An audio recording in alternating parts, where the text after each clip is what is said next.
Listen UCC, very you do not closely have to sign to what she is saying. a stamped signature or a typed up signature is considered sign under the UCC. So when you get a letter in the mail and it has no signature, or it just have a stamped signature, then it is considered sign. The UCC is very, very important for people to learn about what's going on with their lives, because we are on the contract law, no other law. There is no law at all. In America, the court system is operated under military.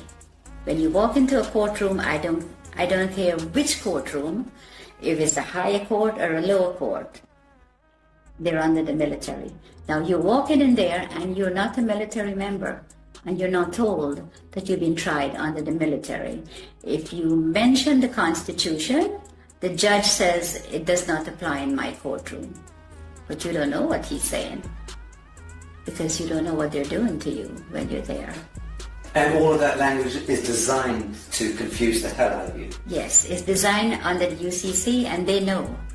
They know what they're doing, and they know how to manipulate you. So you're saying all judges are very schooled and versed in UCC? Yes. They're taken to special training Yes. schools in order to learn this? Yeah, the president appoints all the federal judges in America. And they go to Scottsdale, Arizona and Reno, Nevada to train how to apply this fraud contract in the courtroom. And in the United Kingdom? The United Kingdom, majority of the judges here in the United Kingdom are not judges. They're just doing business. They might be a retired lawyer. They're doing business as judge. And so-called judges in Malawi and in Canada? All of them, exactly the same system. They're under the UCC.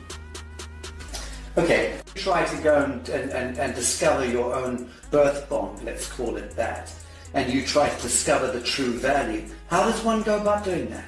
You apply to the Federal Reserve for it. There's forms that you can fill in, and you can, once you find the bonds and the serial numbers, you can get it from the Federal Reserve because they have it. And you can then discover the value of your bond? Of course. And the average, let's say, 50-year-old in the United States would be worth what? A 50-year-old in the United States, it could be worth hundreds of millions.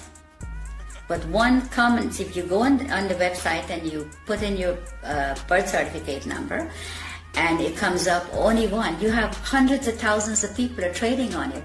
Right. That's only one that you know of. I think what I'm getting at is, what do you think it would be the median value of the average 50-year-old by the time they turn 50 in the United States? What is being traded? I would say maybe $1 billion, over $1 billion. Right. Has been traded. Okay.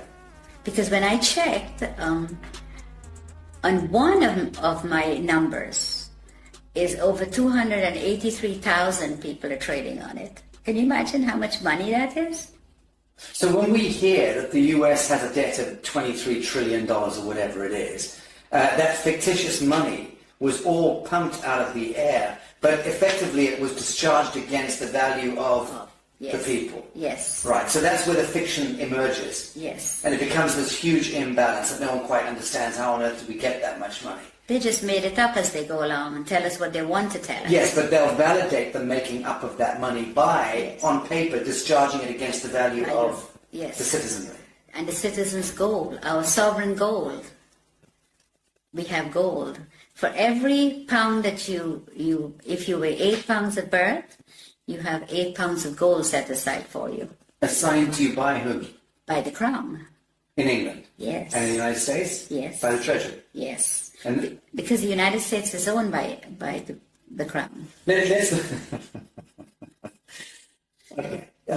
So let's say there's 200 odd nations of the world. There's hundreds and hundreds of small island states. But there's about 200 nation states, big nation states. They are all of them a franchise of the Anglo-American Corporation. Yes. Let's call it that. Yes. And that the Anglo-American Corporation is an extension of the British Crown. Crown, yes. And the British Crown is collateralized by what, or backed by what? Gold. And by the people. The hundreds of millions of people. The British Empire has just went on the ground. It's still there. controls the Bank of International Yes, Settlements, yes. controls all the reserve banks around Yes, the world and yes, so on. Right? yes. Correct. So at what point do you believe the world sees through this grotesque fiction and then addresses the source code and then writes it? I think if people get to know what the UCC and the contract law does, and your strawman is your main problem. Once you can control your strawman, and it is yours and not theirs anymore, then you're in the right This is path. beautiful what you just said. You're talking about reclaiming the fiction that was established, Yes. the false light. Yes. Reclaiming the false light that was established in your name, Yes. given your identity, so to speak, at birth, Yes. without your Knowledge, knowledge. yes. You're talking about us needing to reclaim that false light and step into ourselves, our true selves, Yeah. as a people of the world, Yes. in order to reclaim reality from the fiction. Yes. That's powerful. Yes, it is. And that's what I think everyone needs to do. All the sovereign people that's in poverty and whatever they put us in, that's what we need to do. We need to reclaim that, what they are making money on. That is ours. Then you wouldn't have wars. You wouldn't have people fighting for money. You wouldn't have poor people. Everybody will be okay. Everybody. But they do not want you to. If you do that, that will break down their system, and they do not want that. So once you know, you need to get into it, and you need to start reclaiming your straw man. It is yours.